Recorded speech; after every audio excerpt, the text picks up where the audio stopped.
ہمارے چینل پر آپ سب کو خوش آمدید۔ اگر آپ نے ابھی تک ہمارے چینل کو سبسکرائب نہیں کیا تو جلدی سے کر لیجئے اور بیل آئیکن بٹن کو پریس کر دیجئے۔ اپنے ملک پاکستان میں رہ کر مجھے کوئی اچھی نوکری نہیں مل رہی تھی، اور جہاں نوکری ملتی وہاں پر تنخواہ معقول نہیں تھی، تو وہاں نوکری کرنے کو دل نہیں چاہا تھا۔ یوں بہترین روزگار کی تلاش میں بیرون ملک جانا پڑا۔ میں اپنے خاندان کا پہلا مرد تھا جو نوکری کے لیے پردیس جا رہا تھا۔ میرے سارے گھر والے اس بات پر سینہ چوڑا کر کے ایک ایک کو بتا رہے تھے کہ ہمارا خالد تو اب پردیس میں نوکری کرے گا، خوب پیسہ کمائے گا اور یوں ہمارے دن پھر جائیں گے۔ لیکن یہ بات کوئی نہیں جانتا تھا کہ مجھے وہاں کیا کام ملا ہے، کس قسم کا کام تھا اور کتنی ذلت اٹھانا پڑتی تھی وہاں پر۔ میں نے بھی اپنے گھر والوں کو کچھ نہیں بتایا تھا، ان کو اس ساری صورتحال سے بے خبر ہی رکھا ہوا تھا۔ سب سے یہی کہا تھا کہ ولایت میں نوکریوں کی کمی تھوڑی ہے، میں جاؤں گا تو مجھے جو پسند آئے گی وہی کر لوں گا۔ لیکن اصل حقیقت سے کوئی بھی واقف نہیں تھا۔ وہ تو سب میرے پردیس جا کر روزی کمانے پر ہی بہت بڑے خوش نظر آتے تھے۔ ہر کوئی میری قسمت پر فخر کر رہا تھا اور سب اپنے بیٹوں سے کہہ رہے تھے خالد کی طرح پردیس جانے کا انتظام کرو تاکہ روزگار بہتر ملے اور ہم بھی عیش و عشرت کی زندگی بسر کریں۔ میرے سعودی عرب جانے کا سن کر میری بہن کے بھی اچھے اچھے رشتے آنا شروع ہو گئے تھے، ورنہ اس سے پہلے ہمارے حالات دیکھ کر کوئی ہمیں پوچھتا بھی نہیں تھا۔ میری بہن کی عمر بھی اب زیادہ ہو رہی تھی، اس لیے اس بات سے ایک فائدہ تو ہو گیا۔ اسی لیے میں نے سب سے اپنی نوکری کے بارے میں چھپایا کہ مجھے وہاں کس کام کے لیے بلایا جا رہا ہے اور کس مقصد کے تحت بلایا جا رہا ہے، اور میں خاموشی سے سعودی عرب کے لیے روانہ ہو گیا۔ میرے نکلنے سے پہلے اماں نے میرا ماتھا چوما اور کہنے لگی، بیٹا اب جا رہے ہو تو خالی ہاتھ واپس لوٹ کر نہ آنا، ہماری بہت سی امیدیں تم سے وابستہ ہیں، ہماری ان امیدوں کو ٹوٹنے نہ دینا اور خیر سے جا، اللہ تمہاری مدد کرے۔ اور ہاں، وہاں پہنچ کر اتنے پیسے بھیجنا کہ میں اپنی ہما کی دھوم دھام سے شادی کر سکوں، اسے اس کے گھر خوب شان سے رخصت کر سکوں۔ اماں کے لہجے میں جو امید تھی میں اسے توڑنا نہیں چاہتا تھا، اسی لیے میں نے اماں سے وعدہ کر لیا کہ میں واپس لوٹ کر نہیں آؤں گا جب تک سارے مسئلے حل نہ ہو جائیں۔ مجھے اپنے گھر والوں کا بہت احساس تھا، ان کی امیدوں کا مرکز میں تھا، ساری توقعات اب مجھ سے وابستہ تھی۔ میں سعودی عرب پہنچا تو مجھے ایک عرب شخص نے ایئرپورٹ سے لیا اور ایک بڑے سے بنگلے میں پہنچا دیا۔ یہاں رہ کر مجھے ملازمت کرنا تھی، یہاں میرا کام برتن دھونا اور صفائی کرنا تھا۔ میری یہاں حیثیت ایک حقیر سے ملازم کی تھی، مجھے اسی نوکری کے لیے یہاں بلایا گیا تھا، انہی کاموں کے لیے، لیکن میں نے جان بوجھ کر یہ بات سب سے چھپائی تھی۔ اگر میں یہ بات اپنے گھر والوں کو بتا دیتا تو شاید کوئی بھی مجھے اس نوکری کی اجازت نہ دیتا۔ سب پر یہ بات گراں گزرتی کہ میں یہاں پر دیس میں اس طرح کی نوکری کر رہا ہوں، کیونکہ میں اماں کا اکلوتا بیٹا تھا، بہت لاڈ پیار سے مجھے پالا گیا تھا۔ میری والدہ نے مجھے ہتھیلی کا چھالا بنا کر رکھا ہوا تھا، لیکن گھر کے حالات کو سدھارنے کے لیے کچھ تو کرنا تھا۔ میں بھی ان سب کے لیے کچھ کرنا چاہتا تھا۔ میں نے انٹر پاس کر رکھا تھا اور ہمارا ملک میں انٹر پاس کو کوئی نوکری نہیں دیتا، یہاں تو پی ایچ ڈی کی ڈگری والے بھی نوکری کی تلاش میں خوار ہو رہے تھے، تو پھر یہاں انٹر پاس کی کیا اوقات تھی؟ اس بڑے سے بنگلے میں ایک عربی مالکن تھی جس کا نام عزا تھا۔ اس نے مجھے اپنے پاس بلایا، کام کی نوعیت سمجھائی اور پھر کہنے لگی کہ وفاداری شرط ہے، اگر تم نے میری کوئی بھی بات اس گھر سے باہر نکالی یا کسی کو بھی بتائی تو نہ صرف تمہاری نوکری ختم ہوگی بلکہ میں تمہیں ہمیشہ کے لیے پاکستان بھیج دوں گی۔ یہ پہلی ہی باری میں ایسی دھمکی تھی جس نے مجھے خوفزدہ کر دیا تھا۔ میں نے فوراً کہا، مالکن آپ فکر نہ کریں، آپ کی کوئی بات اس گھر سے باہر نہیں جائے گی، میں ہمیشہ یہاں کا ایک وفادار ملازم بن کر رہوں گا۔ یہ سن کر اسے تسلی ہو گئی اور پھر اس نے ایک چھوٹی سی پوٹلی اٹھائی اور اپنے کمرے کی طرف چلی گئی۔ یہ سرخ رنگ کی کپڑے کی پوٹلی تھی جو دکھنے میں بہت ہی خوبصورت تھی، اسی لیے میں نظر اس پوٹلی پر پڑی۔ پتہ نہیں کیا تھا اس پوٹلی میں، خیر میں اپنے کاموں میں مصروف ہو گیا اور کافی دیر تک برتن دھوتا رہا کہ جب ہی خان سامہ نے کہا کہ یہ چائے مالکن کے کمرے میں دے کر آؤ، احتیاط سے لے کر جانا۔ میں نے برتن چھوڑے اور چائے لے کر مالکن کے کمرے میں پہنچا تو وہ بستر پر بیٹھی ہوئی تھی اور فون چلا رہی تھی، موبائل فون پر کچھ ٹائپ کرنے میں مصروف تھی، اس کے ساتھ ہی وہی پوٹلی بھی رکھی ہوئی تھی۔ مجھے سمجھ نہیں آیا کہ اس پوٹلی میں ایسا کیا ہے جو مالکن اسے گھر میں ہی اپنے ساتھ لیے لیے گھوم رہی ہے، ایسا کہاں خاص تھا اس میں؟ میں شروع سے ہی بہت زیادہ کھوجی تھا اور چھوٹی چھوٹی باتوں پر بہت دھیان دیتا تھا، میں متجسس فطرت رکھنے والوں میں سے تھا، اسی لیے یہ پوٹلی مجھے کھٹک رہی تھی، شاید اس میں کوئی بہت ہی قیمتی سی چیز تھی، اسی لیے تو مالکن اپنے گھر میں بھی اسے اپنے ساتھ رکھ کر پھر رہی تھی، وگرنہ اتنے بڑے گھر کی مالکن اس پوٹلی کو ساتھ کیوں رکھتی؟ میں چائے دے کر پلٹ آیا تھا لیکن دماغ میں وہی پوٹلی گھوم رہی تھی۔ سوچا کہ خان سامہ سے پوچھ لوں کہ یہ پوٹلی کس قسم کی ہے اور اس میں ایسا کیا ہے جو مالکن اسے اپنے ساتھ ساتھ لیے پھرتی ہے، لیکن ابھی مجھے یہاں آئے دوسرا ہی دن تھا، اگر میں ابھی سے سوال جواب شروع کرتا تو یہ لوگ مجھے لے کر مشکوک ہو جاتے اور یوں میری نوکری خطرے میں پڑ سکتی تھی، اور پھر مجھے جب یہی رہنا تھا تو کوئی بات مجھ سے چھپنے والی نہیں تھی، اسی لیے میں خاموش ہو گیا اور صبح کے وقت کا انتظار کرنے لگا تھا۔ لیکن حیرت تو مجھے اس وقت ہوئی جب میں نے رات کے کھانے کی ٹیبل سجائی اور مالکن کھانا کھانے آئی تو اس کے ساتھ وہی سرخ رنگ کی کپڑے کی پوٹلی تھی۔ اس نے وہ پوٹلی سنبھال کر اپنی گود میں رکھی اور کھانا کھانا شروع کر دیا۔ یہ دیکھ کر میں حیران رہ گیا کہ ایسی بھی کیا چیز ہے اس پوٹلی میں جو مالکن اسے گود میں رکھ کر کھانا کھا رہی ہیں، جسے وہ الماری میں رکھ کر نہیں آ سکتی تھی۔ پتہ نہیں کیوں مجھے ایسا لگ رہا تھا جیسے اس میں کوئی بہت ہی بیش قیمت چیز ہو جسے مالکن خود سے جدا نہ کر سکتی ہو۔ کہیں کوئی ہیرا وغیرہ تو نہیں؟ یہ خیال آتے ہی میرا تجسس اور زیادہ بڑھ گیا تھا۔ ظاہر ہے متجسس فطرت مجھے چین سے بیٹھنے نہ دے رہی تھی۔ میں نے کبھی کوئی ہیرا نہیں دیکھا تھا اور میں نے سوچا کہ اگر اس پوٹلی میں ہیرا ہے تو پھر میں ایک دفعہ اسے ضرور دیکھوں گا۔ میرا اشتیاق بڑھنے لگا تھا۔ میں پتہ لگانا چاہتا تھا کہ ہیرا دیکھ سکوں۔ میں ٹیبل سجا کر باورچی خانے میں گیا تو خان سامہ نے انگلی اٹھا کر مجھے تنبیہ کی اور کہنے لگا، خبردار جو مالکن کے سرخ پوٹلی کی طرف نظر ڈالی تو وہ تمہاری جان نکال لیں گی۔ ہم میں سے کسی کو بھی نہیں جانتا کہ اس کے اندر کیا ہے، لیکن مالکن اسے لے کر بہت حساس ہے۔ اس لیے کوئی ایسی غلطی نہ کرنا کہ بعد میں تمہیں پچھتانا پڑے۔ یہ بات بھی میں اس لیے سمجھا رہا ہوں کیونکہ تم بہت ضرورت مند ہو اور بہت مشکل سے اس نوکری پر آئے ہو۔ اسی لیے تمہاری بھلائی اسی میں ہے کہ اس تجسس میں نہ پڑو، اور میں تمہاری بھلائی کے لیے ابھی سے تمہیں خبردار کر رہا ہوں۔ میں ایک دم گھبرا گیا تھا۔ اس خان سامہ نے میری نظر کی چوری پکڑ لی تھی۔ میں نے فوراً وضاحت دی کہ میں تو بس اس پوٹلی کی بناوٹ کو دیکھ رہا تھا۔ دراصل میری اماں بھی سلائی کرتی ہیں، لیکن میں نے آج تک کبھی کپڑے کی اتنی خوبصورت پوٹلی نہیں دیکھی۔ میں نے فوراً سے بات کھڑی تھی۔ میری بات سن کر وہ خاموش ہو گیا، مگر میں محتاط ہو گیا تھا کہ یہاں میری ہر چھوٹی بڑی حرکت پر نظر رکھی گئی ہے۔ اس لیے مجھے احتیاط سے کام لینا پڑے گا، وگرنہ نوکری سے ہاتھ دھونے پڑ سکتے ہیں۔ اور ساتھ ہی میری متجسس طبیعت میں مزید اضافہ ہو گیا تھا کہ ایسی بھی کیا خاص چیز ہے جو یہاں کے پرانے نوکر بھی نہیں جانتے اور مالکن نے اسے سینے سے لگایا ہوا ہے۔ ایسا کیا ہی تھا اس میں؟ 2 ہفتے پلک جھپکتے ہی گزرتے گئے اور ان 2 ہفتوں میں نے اس بات کی شدت سے محسوس کیا تھا کہ مالکن کے لیے یہ پوٹلی بہت خاص تھی۔ 2 ہفتے بعد میری اماں کا فون آیا۔ وہ کہنے لگی کہ ہما کا بہت اچھی جگہ رشتہ پکا ہو گیا ہے، وہ جلد شادی کرنا چاہتے ہیں۔ تم مہینے بھر میں ہی اتنے پیسے بھیج دو کہ میں اس کا جہیز جمع کر لوں اور اسے اچھے سے رخصت کر دوں۔ اماں کی بات سن کر میں پریشان ہو گیا۔ ابھی تو مجھے یہاں آئے 2 ہفتے ہی ہوئے تھے، پہلی تنخواہ بھی نہیں ملی تھی، اور میرا ارادہ تھا کہ پہلی تنخواہ میں سے وہ سارا قرضہ چکاؤں گا جو یہاں آنے کے لیے میں نے دوستوں سے، یاروں سے لیا تھا۔ مگر اماں نے ہما کی شادی جھٹ پٹ میں طے کر کے مجھے ایک نئی مصیبت میں ڈال دیا تھا۔ میں اتنے پیسے گھر کیسے بھجواتا؟ اماں بہت آس سے باندھے بیٹھی تھی۔ میں ان کی امید توڑنا نہیں چاہتا تھا، اسی لیے میں نے اماں سے کہا کہ آپ پریشان نہ ہو، میں پیسے بھجوا دوں گا۔ لیکن یہ بات میں خود بھی نہیں جانتا تھا کہ میں یہ پیسے کیسے بھیجوں گا۔ پورا دن تو اسی سوچ میں ہی گزر گیا۔ بہت سوچنے کے بعد مجھے یہی راستہ سمجھ آیا کہ میں مالکن سے ایڈوانس میں تنخواہ لے لوں، اور یہی سوچ کر میں مالکن کے کمرے میں چلا گیا۔ مالکن نہ جانے کیا کر رہی تھی کہ اچانک ہی گھبرا گئی اور غصے میں کہنے لگی کہ تم یہاں کیوں آئے ہو؟ تمہیں کس نے بلایا ہے یہاں؟ مالکن نے اپنا رخ میری طرف سے پھیر لیا تھا، اور جب واپس وہ میری طرف پلٹی تو اس کے ہاتھ میں وہی سرخ پوٹلی تھی جو وہ ہمیشہ اپنے پاس رکھتی آئی تھی۔ مالکن نے بہت ہی غصے میں مجھ سے کہا کہ تمہیں تمیز نہیں ہے؟ مالکوں کے کمرے میں دروازہ بجا کر آتے ہیں اور تم ایسے ہی اندر چلے آئے ہو منہ اٹھا کر۔ میں نے گھبرا کر کہا کہ دروازہ کھلا تھا، اسی لیے میں سیدھے اندر آ گیا۔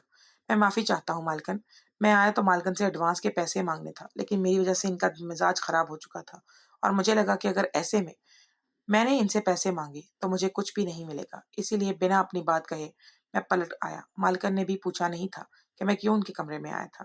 میں یوں ہی پلٹ کر آ گیا تھا۔ پریشانی جوں کی توں تھی۔ میرا سارا وقت پریشانی میں گزر گیا تھا، اور پھر شام کے وقت ایک بڑی سی گاڑی بنگلے میں آ کر رکی اور ایک جوان لڑکا اتر کر اندر آیا۔ میں نے خان سامہ سے پوچھا کہ یہ کون ہے تو وہ کہنے لگا کہ یہاں کے مالک ہیں، مالکن کے شوہر۔ یہ سن کر میں حیران ہوا۔ میں سمجھ رہا تھا کہ مالکن یا تو کوئی بیوہ عورت ہے یا پھر شاید ابھی تک اس کی شادی نہیں ہوئی، جو یوں اکیلی رہتی ہے۔ مگر مالکن کے شوہر کو دیکھ کر تو مجھے جھٹکا ہی لگ گیا تھا، کیونکہ وہ عمر میں مالکن سے کافی چھوٹا لگ رہا تھا۔ مالکن کی عمر اس لڑکے سے زیادہ ہی تھی۔ مالکن کا شوہر عمر میں کئی حصے چھوٹا لگ رہا تھا۔ اس لڑکے نے کیا دیکھ کر مالکن سے شادی کی تھی؟ جو بھی تھا، یہ ان کا آپس کا معاملہ تھا، مگر مجھے امید کی ایک نئی کرن دکھائی دی تھی۔ مالکن سے تو یہ بات نہ بن سکی تھی۔ میں مالک سے ہی پیسے مانگ سکتا تھا۔ مجھے کچھ آسانی کے آثار نظر آئے تھے، لیکن اس کے لیے پہلے مجھے مالک کی خوب خدمت کرنی تھی، ان کا بھروسہ جیتنا تھا۔ میں نے سوچا تھا کہ میں ہر وقت مالک کے آگے پیچھے پھروں گا، ان کے دل کو جیت لوں گا اور پھر ان سے ایڈوانس تنخواہ کا مطالبہ کروں گا۔ یوں میری مشکل کا حل نکل آئے گا۔ خان سامہ نے آہستہ سے مجھے بتایا کہ مالک بہت سخت مزاج ہے، اور خاص کر مالکن کو لے کر ان کا مزاج اکثر ہی بگڑا رہتا ہے۔ اس لیے کوئی ایسی ویسی بات نہ کرنا کہ ان کو غصہ وغیرہ آ جائے، ورنہ یہ سیدھے کھڑے کھڑے نوکری سے نکال دیتے ہیں۔ پچھلے نوکر کو بھی انہوں نے ہی نوکری سے نکالا تھا۔ क्या बात हुई थी ये तो हमें नहीं पता, लेकिन बहुत बुरी तरह बेइज्जती करके उसे यहाँ से भेजा गया था। तुम भी मोहतात रहना, कोई गलती ना करना। मैंने खफगी से खानसामा को देखा। वो कोई बात बनने से पहले ही मुझे खौफजदा कर देता था और मैं डर के मारे खौफजदा रहता था। खैर, मुझे पैसों की जरूरत थी, इसलिए कुछ ना कुछ तो करना ही था और मैंने मालिक के आते ही इनके आगे पीछे घूमना शुरू कर दिया था। इनके छोटे से छोटे काम को भी मैं बहुत दिलजमी से कर रहा था। मालिक ने मुझे कॉफी लाने को कहा तो मैंने कॉफी लेकर इनके कमरे में गया और मैंने देखा कि मालिक मालिक के साथ ही बैठी है। लेकिन जिस बात पे मुझे चौंका दिया वो सुर्ख पोटली थी, जो इस वक्त मालिक के पास मौजूद नहीं थी। ये पहला ऐसा मौका था जब पोटली गायब थी। मुझे यहाँ आए तकरीबन 20 दिन होने वाले थे और ऐसा पहली दफा हुआ था कि मालिकन के पास वो पोटली नहीं थी। ऐसा क्यों हुआ था? मुझे मजीद मुतजस्सिस ने आन घेरा था। मालिकन हर वक्त साथ रखने वाली पोटली से मालिक के आने पर इतनी बेरगबत कैसे हो गई, जबकि वो तो खाना खाते वक्त भी इस पोटली को अपनी गोद में रखकर खाया करती थी। मुझसे रहा ना गया तो मैंने खान सामा से ये सवाल पूछ लिया। उसने मेरी तरफ देखा और कहने लगा, बहुत तेज हो तुम, हर बात पर नजर रखते हो। इस पोटली में क्या है ये तो मुझे भी नहीं पता, लेकिन इतना जरूर जानता हूँ कि मालिक के आने के बाद मालकन वो पोटली अपने पास नहीं रखती, उसे छुपा देती है। लेकिन तुम इन बातों पर ध्यान देने की बजाय अपने काम पर तवज्जो दो, तो यही तुम्हारे लिए बेहतर होगा। इसने एक दफा फिर मुझे वही बात समझाई थी जो वो ना जाने अब तक कितनी दफा कह चुका था। वो हमेशा मुझे खबरदार ही करता रहता था। आने वाले 10 दिन मैंने बहुत ज्यादा मालिक की खिदमत की और इसके बाद जब मैंने उनसे एडवांस तनख्वाह का मुतालबा किया तो उन्होंने मुझे झिड़क दिया और कहने लगे कि तुम नौकरों का यही मसला है, हर बात पर तुम एडवांस तनख्वाह मांगने खड़े हो जाते हो। तुम्हारी तनख्वाह वैसे ही तुम्हारे काम से बहुत ज्यादा है, तुम्हें कोई पैसे नहीं मिलेंगे और आइंदा ऐसा कोई मुतालबा लेकर मेरे पास ना आना। मेरी 10 दिन की मेहनत पानी में चली गई थी। फजूल में मैंने खुद को इतना थकाया था। मालिक ने मेरी बात पर कान भी ना धरा था और मुझे वापसी का इशारा कर दिया था।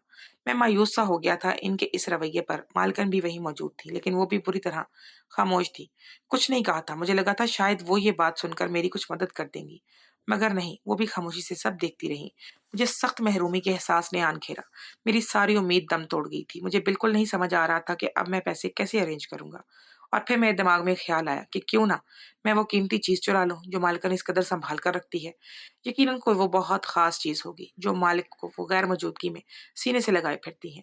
यूं मेरा काम बन जाएगा। वो मालिक के आने के बाद इन्हें इस कदर बेफिक्री होती।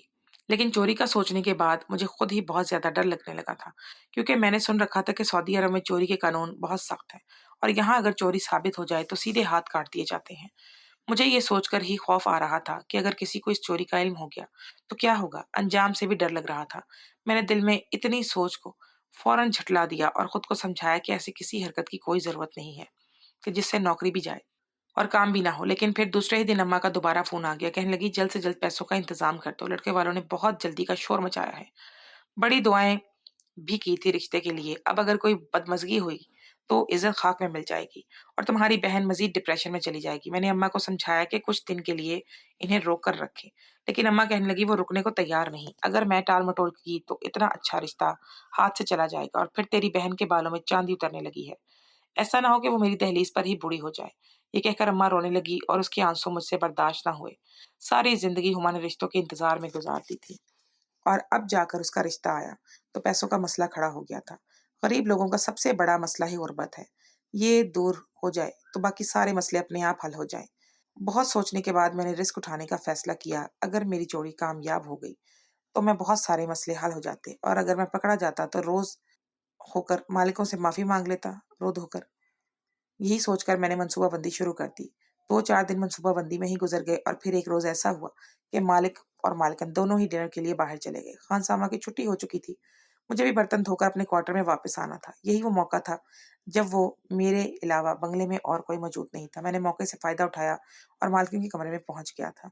मुझे कुछ भी करके इस पोटली को तलाश करना था। मैंने बहुत ज्यादा ढूंढा, यहाँ वहां देखा, लेकिन वो मुझे कहीं नजर ना आई। और फिर जैसे ही मैंने मालकिन की अलमारी खोलकर कुछ कपड़े इधर से उधर किए तो पीछे की तरफ मुझे वो सुर्ख पोटली नजर आई।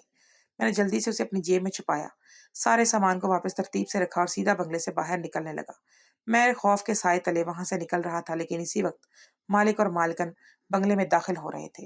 मैं बुरी तरह मालकन से टकरा गया और उन्होंने मुझे बहुत बुरा भला कहा। खौफ के बारे मेरा चेहरा जर्द पड़ गया था। मैं नजरें झुकाए उनकी डांट सुन रहा था। मुझे डर था कि कहीं मेरी चोरी पकड़ी गई तो बहुत मेरे साथ बुरा होगा। मैं बहुत ज्यादा डरा हुआ था, लेकिन वो दोनों बहुत थके हुए थे। मुझे बुरा भला कहकर कमरे में चले गए। मैं भी डरा सहमा अपने क्वार्टर में वापस आ गया और दिल ही दिल में दुआ मांगने लगा कि मालिक मालकिन को इस चोरी का इल्म ना हो। मुझे अब इस पोटली को खोलकर देखना था। मेरे ख्याल में इसमें कोई हीरा ही होना चाहिए था। इतना बड़ा रिस्क जो लिया था।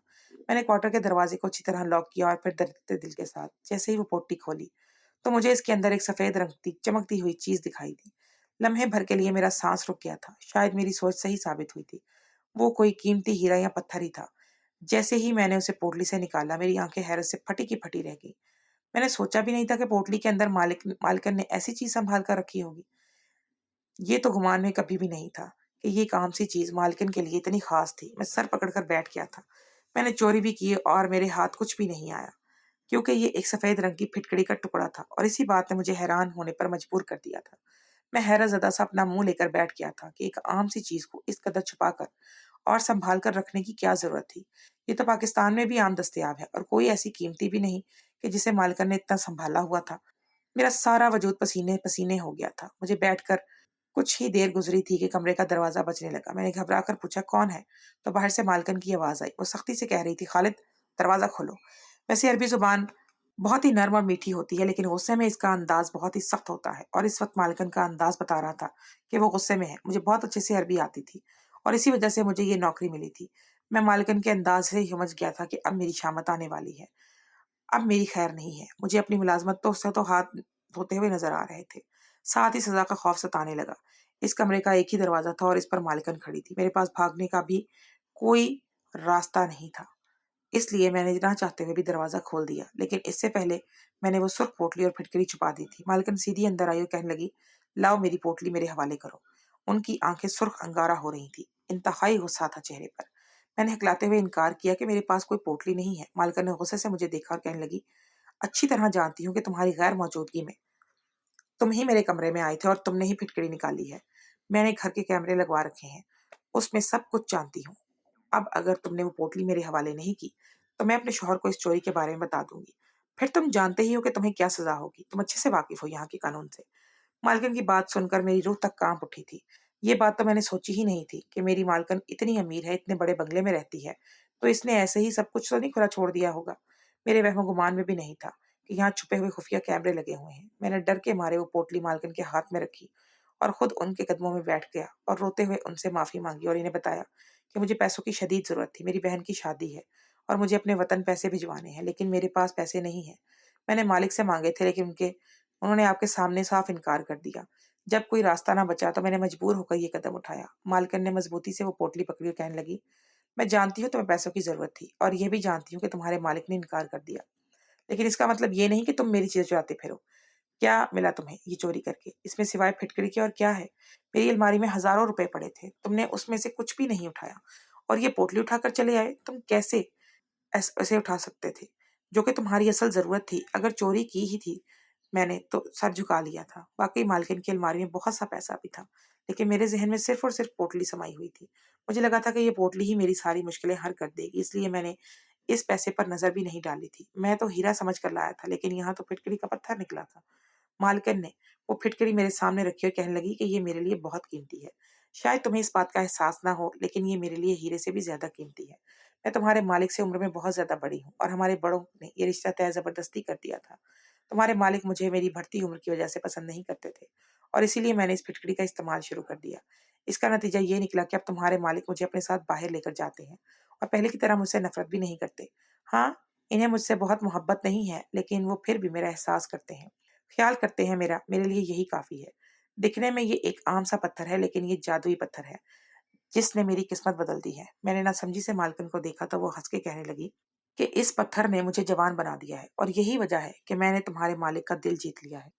मालकिन ने हाथ में पकड़े कुछ हजारों रियाल मुझे पकड़ाए और कहने लगी कि ये तुम अपने घर भेज दो। मैं तुम्हारे मालिक के सामने तुम्हें ये पैसे नहीं दे सकती थी, वरना वो मेरे खिलाफ एक महाज खड़ा कर देता। बहुत मुश्किल से जाकर हमारा रिश्ता बेहतर हुआ है। मैं नहीं चाहती थी कि तुम्हारे हक में बोलकर दोबारा हमारे रिश्ते को खराब कर लूं। तुम समझ रहे हो ना कि मैंने ऐसा सब क्यों किया? मैंने एहसासमंद होकर मालकिन को देखा और जिन्होंने मुझे न सिर्फ माफ कर दिया था बल्कि मुझे पैसे भी दिए थे। मालकिन पलटकर जाने लगी तो मैंने पूछ लिया कि मालकिन अब इस फिटकरी का क्या करती हैं आप, जो इसे हर वक्त साथ रखती हैं लेकिन मालिक के आने से पहले छुपा देती हैं? इससे ऐसा क्या हो गया है कि आपका और मालिक का रिश्ता ठीक हो गया है? और मालकिन ने मुझे इस फिटकरी का ऐसा राज इस्तेमाल का बताया कि मैं हैरान रह गया। मालकिन ने बताया कि वो उम्र में मालिक से कोई 15 बरस पड़ी हैं और यही वजह है कि इनके चेहरे पर अपनी उम्र के साथ-साथ झुर्रियाँ आनी शुरू हो गई और फिर कुछ वक़्त वो अपने और मालिक के रिश्ते को लेकर बहुत ज़्यादा सोचती थी। इसीलिए भी वक़्त से पहले इनका चेहरा खराब होना शुरू हो गया और फिर इनकी एक अरबी औरत से दोस्ती हो गई। उसने बताया कि चलते-फिरते हर थोड़ी देर बाद फिटकरी को चेहरे पर मल लिया जाए तो इसकी वजह से ना सिर्फ सारी झुर्रियाँ दूर हो जाती हैं बल्कि चेहरा जवान हो जाता है। मालकिन ने अपनी दोस्त की बात पर अमल करते हुए एक फिटकरी ली और उसे बहुत संभाल कर अपने पास रख लिया। हर थोड़ी देर के बाद वो उसे अपने चेहरे पर लगाती और वो वाकई कुछ दिनों में ही इस फिटकरी के जादू का ऐसा असर दिखाया कि मालकिन का चेहरा ऐसे तरोताजा हो गया कि कोई भी इनकी उम्र पहचान ना पाता। लेकिन वो ये सब मालिक की गैर मौजूदगी में ही करती क्योंकि वो मालिक को नहीं बताना चाहती थी कि वो कोई ऐसा टोटका कर रही हैं। वो इनसे ये बात छुपाकर ये सारा अमल करती हैं। मालकिन हंसी और कहने लगी कि ये बात मुझे बाद में पता चली कि ज्यादातर अरबी औरतें ये टोटका इस्तेमाल करती हैं और जवान लड़कों को बेवकूफ बनाकर उनसे शादियां करती हैं। अब मैंने तुम्हारा मसला हल कर दिया है ना, इसलिए आइंदा चोरी के बारे में सोचना भी मत, क्योंकि मेरा शौहर बहुत सख्त है। अगर उसे इस बारे में कुछ भी पता चला तो वो तुम्हें सीधा जेल भिजवा देगा। ये कहकर मालकिन वापस लौट गई और मैं सोचने लगा कि जिस चीज को हम बहुत मामूली समझते हैं वो हरगिज भी मामूली नहीं होती। एक मामूली सी फिटकरी ने मालकिन की शादीशुदा जिंदगी को काफी हद तक बेहतर बना दिया था। मैंने मालकिन के दिए पैसे अपनी माँ को भेज दिए और मेरी बहन की शादी की तैयारियां शुरू हो गई। इस दिन से मैंने मालकिन के साथ पूरी तरह वफादारी निभाई, ना इनका राज किसी को बताया और ना ही दोबारा ऐसी कोई हरकत की कि जिससे इन्हें तकलीफ पहुंचे। क्या आप लोगों को भी कभी फिटकरी का इस्तेमाल किया है? क्या आप लोगों को भी इस बात से वाकिफ हैं कि फिटकरी तो हर थोड़ी देर बाद चेहरे पर मलने से इंसान बिल्कुल जवान और तरोताजा हो जाता है।